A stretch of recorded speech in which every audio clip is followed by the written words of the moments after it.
Programme करेंगे जिसमें हमें क्या है sum of digits of a number find out करना है। सी प्रोग्रामिंग का यूज करते हुए हम क्वेश्चन करेंगे।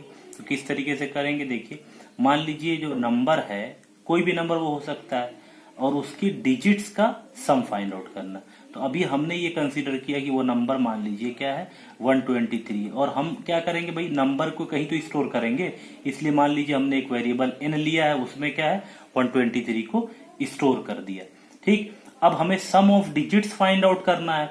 तो डिजिट्स का सम कहीं स्टोर तो करेंगे डिजिट्स का सम, उसके लिए हमने एक वेरिएबल लिया है सम।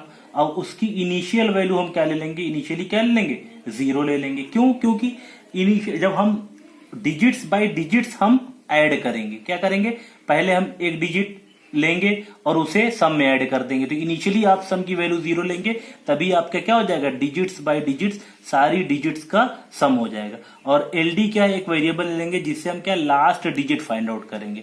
तो बेसिकली हमारा कंसेप्ट ये है कि हम जो भी नंबर है उसका लास्ट डिजिट फाइंड आउट करेंगे पहले, ठीक है, और लास्ट डिजिट फाइंड आउट करके हम सम वेरिएबल में हम ऐड कर देंगे। उसके बाद क्या करेंगे कि हम उस नंबर को 10 से डिवाइड करेंगे ताकि वो नंबर जो है मान लीजिए वो 123 है, तो अगर हम उसे 10 से डिवाइड कर रहे हैं तो वो नंबर क्या हो जाएगा 12 हो जाएगा।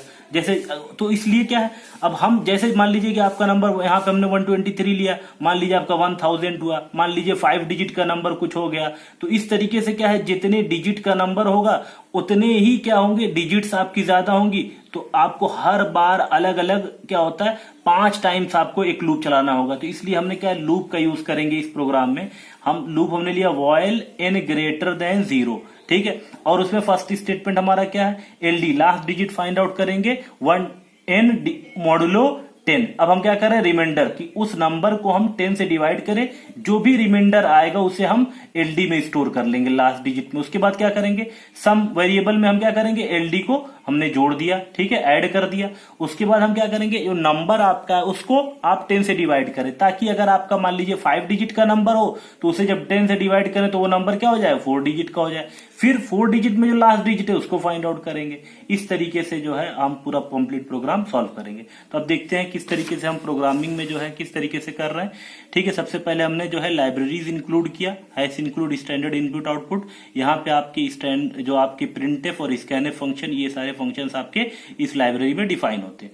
उसके बाद हमने मेन फंक्शन लिया वॉइड मेन, ठीक है। अब यहाँ पे सबसे पहले हमने क्या किया देखिए, नंबर को स्टोर करने के लिए एक वेरिएबल n डिक्लेयर किया और फिर लास्ट डिजिट को स्टोर करने के लिए हमने एक वेरिएबल एलडी लिया और सम को स्टोर करने के लिए एक वेरिएबल सम लिया जिसमें हमने क्या इनिशियली 0 वैल्यू स्टोर कर दी, ठीक। उसके बाद हमने क्या लिखा प्रिंटफ स्टेटमेंट लिखा, प्रिंटफ इंटर द नंबर, ठीक है, वो क्या हो जाएगा लिख के आएगा इंटर द नंबर, स्क्रीन पे इस तरीके से लिख के आएगा। और उसके बाद क्या हो जाएगा हम क्या करेंगे जो भी नंबर मान लीजिए आप इनपुट देंगे कीबोर्ड से, वो नंबर कहाँ पे स्टोर हो जाएगा इस वेरिएबल n में, यहाँ पे स्टोर हो जाएगा। उसके बाद हम देखिए व्हाइल लूप का यूज करेंगे, व्हाइल n ग्रेटर देन 0। जब तक क्या है n की वैल्यू 0 से ग्रेटर है तब तक ये क्या होगा, ये आपकी statement first statement, second statement, third statement.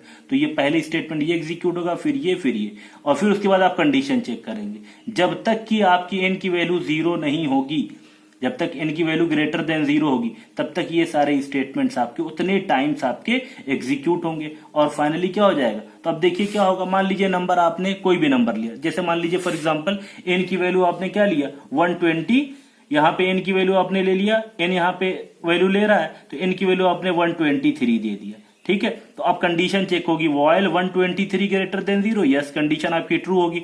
तो पहला स्टेटमेंट एग्जीक्यूट हो गया, क्या हो जाएगा LD is equal to 123 modulo 10, ये आपका क्या आ जाएगा 3 आ जाएगा, ठीक है। तो नेक्स्ट स्टेटमेंट आपका क्या हो जाएगा, नेक्स्ट स्टेटमेंट आपका हो जाएगा sum is equal to sum, previous value sum की आपने क्या इनिशियलाइज किया 0, तो sum is equal to sum plus LD, sum क्या है 0, एलडी की वैल्यू क्या है 3, तो सम की वैल्यू आपकी क्या हो जाएगी 3 हो जाएगी। नेक्स्ट स्टेटमेंट क्या हो जाएगा n is equal to, n क्या है प्रीवियस वैल्यू क्या 123 डिवाइडेड बाई 10, ये क्या वैल्यू स्टोर हो जाएगी 12.3, जबकि आप जानते हैं इंटीजर डिवाइड बाई इंटीजर क्या होता है इंटीजर होता है, इसलिए आपकी n की वैल्यू क्या हो जाएगी 12 हो जाएगी। अब ये जानिए ये पहली बार एग्जीक्यूट हुआ तो ये सारी चीजें हुई। अब उसके बाद क्या होगा, उसके बाद देखिए यहाँ पे कर्ली ब्रेसेस क्लोज्ड है, इसका मतलब क्या होगा फिर से आप कंडीशन चेक करेंगे। तो एन, फिर देखिए कंडीशन एन की वैल्यू क्या है 12 है। आप कंडीशन चेक करेंगे while 12 greater than 0, yes condition आपकी क्या है ट्रू। फिर से आप यही सारे स्टेटमेंट एग्जीक्यूट करेंगे, लेकिन इस बार जब आप स्टेटमेंट एग्जीक्यूट करेंगे तो देखिए सेकंड बार जब आप एग्जीक्यूट करेंगे तो क्या हो जाएगा, L D is equal to N की वैल्यू अब क्या है, पहले 123 लेकिन अब क्या है, एन की वैल्यू क्या हो जाएगी 12 हो जाएगी। तो 12 मॉडुलो 10, अब ये वैल्यू आपकी क्या आ जाएगी, आप जानते हैं 12 मॉडुलो 12 को 10 से डिवाइड करेंगे रिमाइंडर क्या आएगा 2 आएगा, तो इसलिए वैल्यू आपकी 2 आ जाएगी। फिर सम इज इक्वल टू क्या हो जाएगा, सम प्लस प्रीवियस वैल्यू सम की क्या थी 3, सम प्लस एलडी, एलडी क्या है एलडी 2 आया, तो ये आपका क्या हो जाएगा 5 हो जाएगा। उसके बाद क्या हो जाएगा एन इज इक्वल टू, ठीक है 12, पहले क्या है n is equal to n by 10, n by क्या, n क्या है प्रीवियस वैल्यू 12, 12 बाई 10 क्या हो जाएगा 1.2। अब जानते हैं integer divide by integer integer होता है, इसलिए वैल्यू आपकी क्या हो जाएगी 1। तो ये आपका सेकंड टाइम जब आप एग्जीक्यूट किया, सेकंड टाइम आपने जब एग्जीक्यूट किया तो n की वैल्यू क्या हो जाएगी 1 होगी। फिर देखिए आपने करली ब्रेसेस क्लोज हुआ, अब इसका मतलब क्या हुआ, फिर से आप जाएंगे कंडीशन चेक करेंगे। आप व्हाइल में आए, आपने कंडीशन चेक किया व्हाइल 1 ग्रेटर देन 0, 1 की वैल्यू क्या है ग्रेटर है, कंडीशन ट्रू। इसके बाद फिर से आप आएंगे, फिर से आप तीसरी बार वही ऑपरेशन परफॉर्म करेंगे। पहला क्या है L D is equal to, अब L D is equal to 1 modulo 10, 1 modulo 10 क्या होता है 1 होगा, और सम की वैल्यू क्या हो जाएगी, sum is equal to sum plus previous value sum की क्या थी 5 थी, अब एल डी की वैल्यू क्या है 1 हो जाएगी, तो ये क्या हो जाएगा 6 हो जाएगा। और एन की वैल्यू क्या हो जाएगी एन डिवाइडेड बाई 10, तो n क्या था पहले क्या था प्रीवियस वैल्यू n की 1 थी, तो 1 डिवाइड बाई 10 ये क्या हो जाएगा 0.1 होगा, 0.1 होगा। आप जानते हैं कि integer divide by integer integer होता है, इसलिए वैल्यू क्या हो जाएगी 0 स्टोर होगा। ठीक, अब जब 0 स्टोर होगा उसके बाद क्या होगा, फिर आप कंडीशन चेक करेंगे तो व्हाइल 0 ग्रेटर देन 0 कंडीशन आपकी फेल हो जाएगी।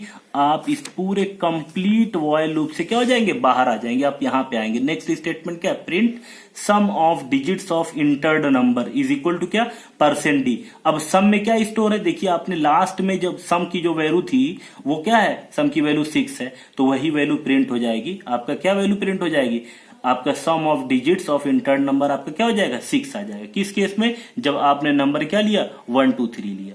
तो आपने देखिए आपने इस तरीके से कंप्लीट प्रोग्राम जो है कर लिया। ठीक है, और नेक्स्ट टर्न पे जो है हम कुछ नए वीडियोस के साथ आएंगे। Please like comment and subscribe.